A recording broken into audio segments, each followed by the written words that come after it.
Hello guys, आजको video एकदमै exciting र इन्ट्रेस्टिङ हुनेवालामा छ किनभने आज मैले तपाईको सामु ल्याएको छु Xiaomi को Redmi 9 पावर। यो मोबाइललाई किन पावर भनिएको र यदि तपाई 20,000 भन्दा माथिको मोबाइल किन्दै हुनुहुन्छ भने तपाईले के एक्सपेक्टेसन गर्नुहुन्छ। obviously बिग स्क्रिन 6.5 इन्चको बिग स्क्रिन र तपाईले चाहिँ RAM 4GB RAM र 64 to 128GB को चाहिँ स्टोरेज तपाईले एक्सपेक्टेसन गर्नुहुन्छ र तपाईले ब्याट्री 6000 सम्म तपाईले एक्सपेक्टेसन गर्नुहुन्छ 5000 to 6000 सम्म। हाम्रो मेन फोकस भनेको तपाईको मोबाइलको परफर्मेन्समा हुन्छ। तपाईको मोबाइलको परफर्मेन्स कतिको छ र कुन चिपसेट युज गरेको छ र कुन प्रोसेसर, त्यसले नै तपाईको मोबाइलको परफर्मेन्सको निर्धारण गर्छ। र आज म यस भिडियोमा तपाईलाई यो मोबाइलको अनबक्सिङ गरेर यसको परफर्मेन्स र यसको स्पेसिफिकेसन सबै भन्न गइरहेको छु। यदि तपाई नयाँ हुनुहुन्छ भने तपाईले हाम्रो च्यानललाई सब्स्क्राइब गर्न सक्नुहुन्छ र तपाईलाई ढिलो नगरिकन म अनबक्सिङ गर्न गइरहेको छु Redmi 9 पावरको। मोबाइलको प्याकेजिङ देख्न सक्नुहुन्छ। हाई क्वालिटी पेपर र प्लास्टिक युज गरिएको छ।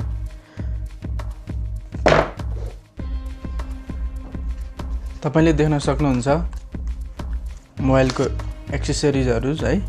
तपाईले देख्न सक्नुहुन्छ TPU केस है, एकदमै फ्लेक्सिबल रहेको छ है, एकदम फ्लेक्सिबल छ। र तपाईले पिन देख्नुहुन्छ।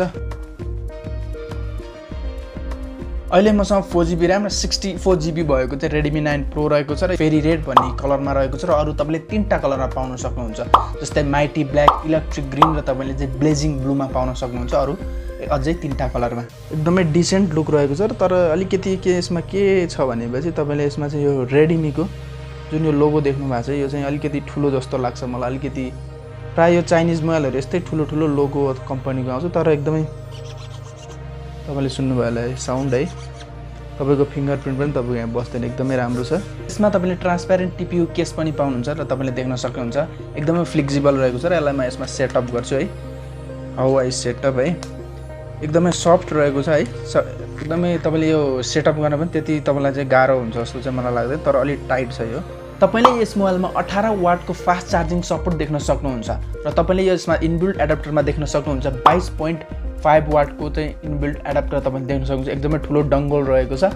I don't know why they make like this big हैन, तर पनि तपाईले चाहिँ यसमा 22.5 वाटको चाहिँ तपाईले चाहिँ एडाप्टर यो देख्न सक्नुहुन्छ। तर सपोर्ट भने चाहिँ 18 वाटको मात्रै गर्छ तपाईको मोबाइलले। डिजाइनको कुरा गर्ने हो भने गाइज एकदमै डिसेन्ट लुक्स दिने प्रयास गरिएको छ यसमा हैन। लुक्स एकदमै राम्रो छ।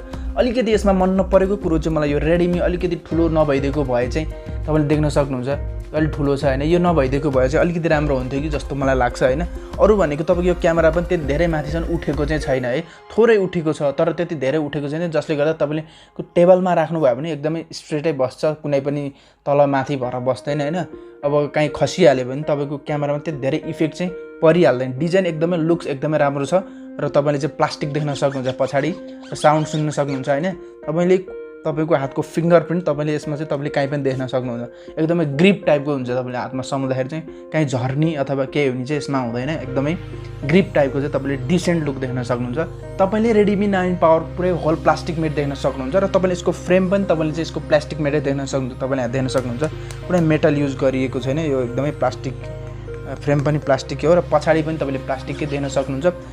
र अगाडि तपाईले गोरिल्ला ग्लास 3 प्रोटेक्सन देख्न सक्नुहुन्छ यो मोबाइलमा। तपाईले तलपट्टि देख्न सक्नुहुन्छ एउटा माइक, एउटा चार्जर पोर्ट र स्पिकर तपाईले देख्न सक्नुहुन्छ। तपाईले यस मोबाइलमा 6.3 इन्चेस डिस्प्ले देख्न सक्नुहुन्छ र IPS LCD देख्न सक्नुहुन्छ। तपाईले यसको अपरेटिङ सिस्टम अर्थात OS को कुरा गर्ने हो भने Android 10 MIU को 12 युज गरिएको छ। र अर्को एक्साइटिङ रहेको छ तपाईको गेमिङ। यसमा गेमिङ खेल्न सकिन्छ कि सकिदैन र कतिको चाहिँ चिपसेट युज गरिएको छ तपाईले यसमा देख्न सक्नुहुन्छ। स्न्यापड्रागन को 662 को चिपसेट देख्न सक्नुहुन्छ, which is decent and awesome for this mobile. यतिको प्राइसको लागि यो मोबाइलको प्राइस रहेको छ 18,500 र यो मोबाइलमा तपाईले गेम मजाले खेल्न सक्नुहुन्छ, जस्तै PUBG, फ्री फायर, तपाईको कल अफ ड्युटी तपाईले चाहिँ यो सबै खेल्न सक्नुहुन्छ। तपाईहरुलाई म खेलेर पनि देखाउँछु र कस्तो देखिन्छ यसमा भनेर। र तपाईहरुले चाहिँ देख्न सक्नुहुन्छ यो मोबाइल एकदमै पर्फेक्ट र लुकिङ पनि वाइज पनि राम्रो छ र तपाईले चाहिँ यसमा गेम खेल्दाखेरि चाहिँ समटाइम्स तपाईले चाहिँ फ्रेम ड्रप भएको हो कि महसुस गर्नुहुन्छ हाई एन्डमा खेल्दाखेरि, तपाईले हाई फ्रेम रेटमा खेल्दाखेरि। र यदि तपाईले चाहिँ फ्रेम रेटलाई घटाएर खेल्नुहुन्छ भने चाहिँ this mobile is going to be र यसको ब्याट्रीको कुरा गर्ने हो भने गाइज असम दामी बबाल 6000 mAh को ब्याट्री देख्न सक्नुहुन्छ, व्हिच इज असम गाइज। तपाईले 2 दिन मजाले विदाउट गेम खेलेर तपाईले 1 दिन चाहिँ मजाले सक्नुहुन्छ, तर 2 दिन तपाईले चाहिँ मेबी मोर तपाईले चाहिँ नर्मल युज गर्नुहुन्छ भने तपाईको 2 डे भन्दा धेरै चाहिँ तपाईँले यसमा चाहिँ ब्याट्री सेभ गर्न सक्नुहुन्छ र एक गेमिङको लागि चाहिँ तपाईँले बिहानदेखि बेलुकासम्म खेल्नुहोस् नट प्रब्लम क्या तपाईँको। त्यही भएर यसलाई पावर Redmi 9 पावर भनिएको हो र तपाईँको यसको साइज चाहिँ तपाईँको अरू पोको मोबाइलहरू अलिकति मोटोमा आउँछ होइन, तर त्यति धेरै मोटो चाहिँ छैन यो मोबाइल, एकदमै स्लिमै छ होइन। हातमा राख्दाखेरि चाहिँ तपाईँले डिसेन्टै देख्न सक्नुहुन्छ। साथी हो अब कुरा गरौँ यसको क्यामेरा कस्तो रहेको छ। तपाईँले एउटा 48 मेगापिक्सलको AI क्वाड क्यामेरा देख्न सक्नुहुन्छ, विच इज प्राइमेरी क्यामेरा अथवा वाइड क्यामेरा, र तपाईँले देख्न सक्नुहुन्छ दोस्रो तपाईँले 8 मेगापिक्सलको अल्ट्रा वाइड क्यामेरा देख्न सक्नुहुन्छ, which is also quite good. तपाईँले लो लाइटमा खिच्दाखेरि पनि तपाईँले त्यति धेरै नराम्रो तपाईँको चाहिँ देखिँदैन होइन। र अर्को रहेको छ 2 मेगापिक्सलको डेप्थ र 2 मेगापिक्सलको चाहिँ म्याक्रो क्यामेरा यसमा देख्न सक्नुहुन्छ। लगभग 4वटा क्यामेरा तपाईँले यसमा देख्न सक्नुहुन्छ।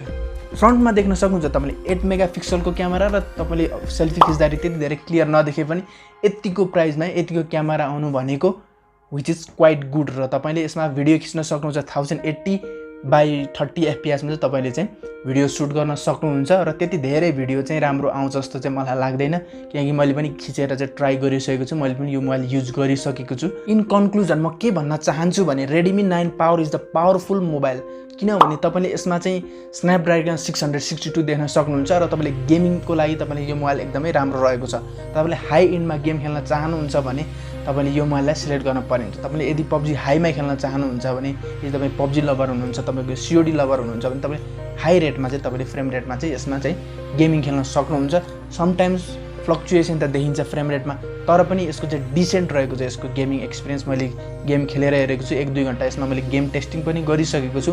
तपाईँले गेमिङको लागि लिन चाहनुहुन्छ थोरै बजेट, तपाईँले एक्सट्रिममा त यसमा चल्दैन होइन, तपाईँले हाईसम्ममा चाहिँ तपाईँले 40 FPS सम्ममा चाहिँ तपाईँले यसमा चाहिँ गेम खेल्न सक्नुहुन्छ, विच इज क्वाइट गुड। र तपाईँको यो मोबाइल त्यति धेरै पनि तात्तिँदैन, किनभने पछाडि चाहिँ प्लास्टिक युज पनि रहेको छ र जसले गर्दा त्यति धेरै तात्तिएको फिल महसुस चाहिँ अहिलेसम्म भएको छैन। पछि पुरानो भइसकेपछि त I don't know about that, but right now मैले 1-2 हप्ता युज गर्दाखेरिसम्ममा चाहिँ यो मोबाइल चाहिँ त्यति धेरै तात्तिएको फिल मलाई भएको छैन। तपाईँलाई हाम्रो जानकारी कस्तो लाग्छ? यस्तै नयाँ नयाँ जानकारी सुन्न र हेर्न चाहनुहुन्छ भने तपाईँले हाम्रो च्यानललाई सब्सक्राइब गर्न सक्नुहुन्छ। यति भन्दै आज यस च्यानलबाट म पनि बिदा हुन चाहन्छु। हस्त नमस्ते, बाइ बाइ।